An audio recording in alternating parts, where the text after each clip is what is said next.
एक 15 दिवस अगोदर मी एक ट्विट केलं होतं आणि व्हिडिओही रिलीज केला होता की चायनाच्या संदर्भात भारत आणि चायना दोघंही नुरा कुस्ती खेळतायत अशी असणारी परिस्थिती आहे। पंतप्रधान भारतामध्ये ग्रसलेले आहेत आणि चायनाचे प्रेसिडेंट त्यांच्या देशामध्ये फसलेले आहेत अशी परिस्थिती आहे। आता असं दिसतंय की ही नुरा कुस्ती हाताबाहेर जाण्याची शक्यता दिसते। जे काही घडलं माझ्याकडे जी काही माहिती आहे, आपले असणारे 50 ते 60 सैनिक फक्त त्या ठिकाणी होते। 500 सैनिक चायनाचे आले, दगडफेक केली, त्यांच्याकडे इतर हत्यारं होती ती त्यांनी असणारे वापर केला आणि भारताच्या सैनिकांचा त्यांनी हत्या केली असं मी त्या ठिकाणी म्हणतो।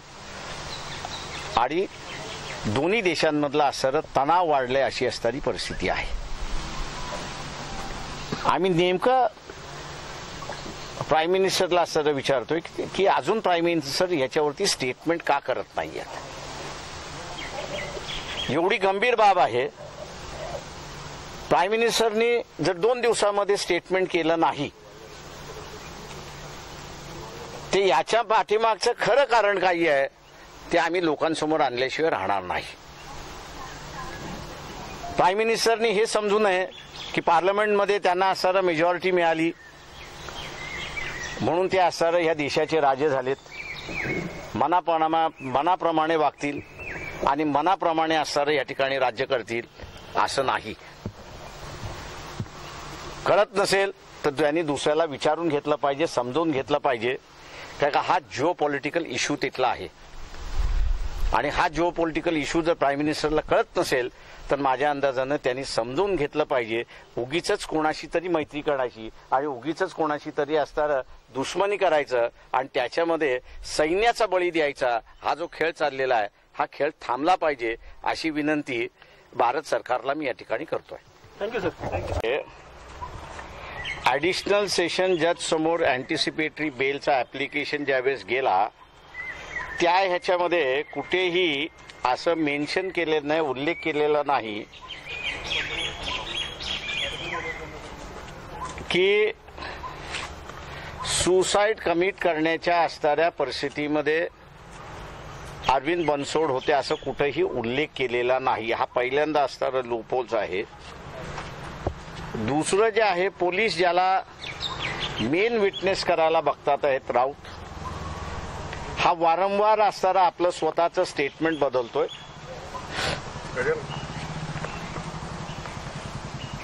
आणि त्याच्यामुळे आम्ही असणारा मागणी असं करतोय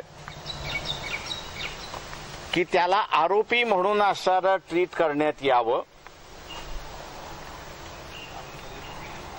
ही केस जोपर्यंत अॅट्रॉसिटी कायद्याखाली रजिस्टर्ड नव्हती तोपर्यंत पोलिसांकडून प्रचंड मोठ्या प्रमाणात हलगर्जी झाली अशी असणारी परिस्थिती आहे। पहिली हलगर्जी म्हणजे त्या ठिकाणी FIRच दाखल करण्यात आलेला नाही। दुसरं जे आहे, जे स्थानिक पंचनामे झाले पाहिजे होते ते स्थानिक पंचनामे त्या ठिकाणी झालेले नाहीत आणि म्हणून या केसमध्ये जो आयोग आहे कुठे म्हणून या आयोगची आम्ही सस्पेन्शनची मागणी पहिल्यांदा त्या ठिकाणी करतो।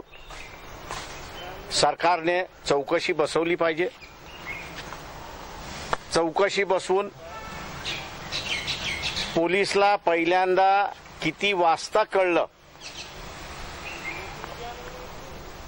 याचा टायमिंग पहिल्यांदा फिक्स करण्यात यावा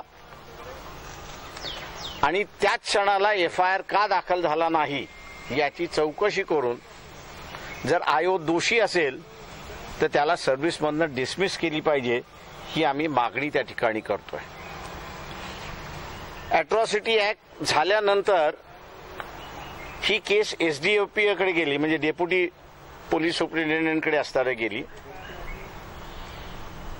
मी जी काही माहिती घेतलेली आहे त्या माहितीप्रमाणे ज्या पद्धतीने इन्क्वायरी झाली पाहिजे त्या पद्धतीने इन्क्वायरी मला अजिबात त्या ठिकाणी दिसत नाहीये। जी काही डेथ सर्टिफिकेट आहे त्या डेथ सर्टिफिकेटमध्ये पॉसिबल पॉइझन असं कॉज ऑफ डेथ म्हणून त्या ठिकाणी दिलेलं आहे. आता हे जर पॉइझन असेल तर मग कुठल्या प्रकारचं पॉइझन आहे हा त्याच्यातला भाग येतो. किती पॉइझन घेतलेला आहे हा त्याच्यातला भाग आहे. तिसरा महत्वाचा भाग त्याच्यामध्ये की ज्याला कोणाला सुसाईड करायचंच आहे तेव्हा तो जे काही पॉइझन आहे ते पूर्णपणे असणारा पितो. तो अर्धवट पित नाही. अर्धवट ज्यावेळेस पाजल्या जातं त्यावेळेस जबरदस्तीने पाजल्या जातं अशी असणारी परिस्थिती आहे. तो अँगल ह्या केसमध्ये मला कुठेच त्या ठिकाणी दिसत नाहीये. चौथा जे आहे त्या सगळ्या ह्याच्यामध्ये 3 हॉस्पिटल्स, एक पीएससीचं सेंटर आहे,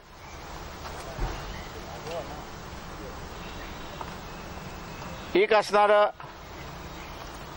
दुसरं हॉस्पिटल आहे आणि नंतर मग नागपूरच्या हॉस्पिटलमध्ये आणलेलं आहे. या तिन्ही हॉस्पिटल्समध्ये त्याला ट्रीटमेंट काय झाली याचा कुठेही शोध घेतला जातोय असं मला त्या ठिकाणी दिसत नाहीये. कॉज ऑफ डेथ आलंय की पॉइझन म्हणून आलेलं आहे.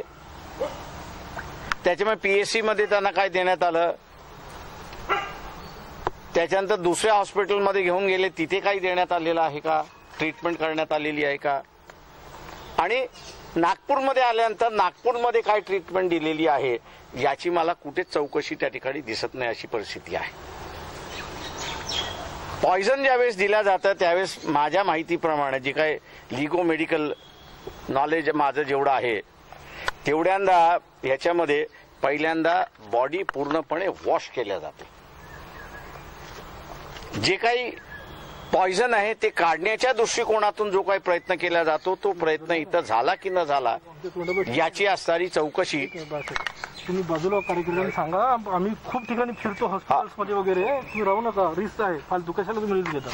तेव्हा त्याची चौकशी झाली की न झाली हा त्याच्यातला असणारा भाग आहे असं मी त्या ठिकाणी मानतोय. तेव्हा ह्या ज्या लूप होल्स आहेत ह्या सगळ्या असणाऱ्या लूप होल्स अत्यंत महत्वाच्या आहेत. एसडीपीओ आल्यानंतर सुद्धा ज्या पद्धतीने चौकशी झाली पाहिजे त्या पद्धतीने चौकशी होत नाही असं मला दिसतंय.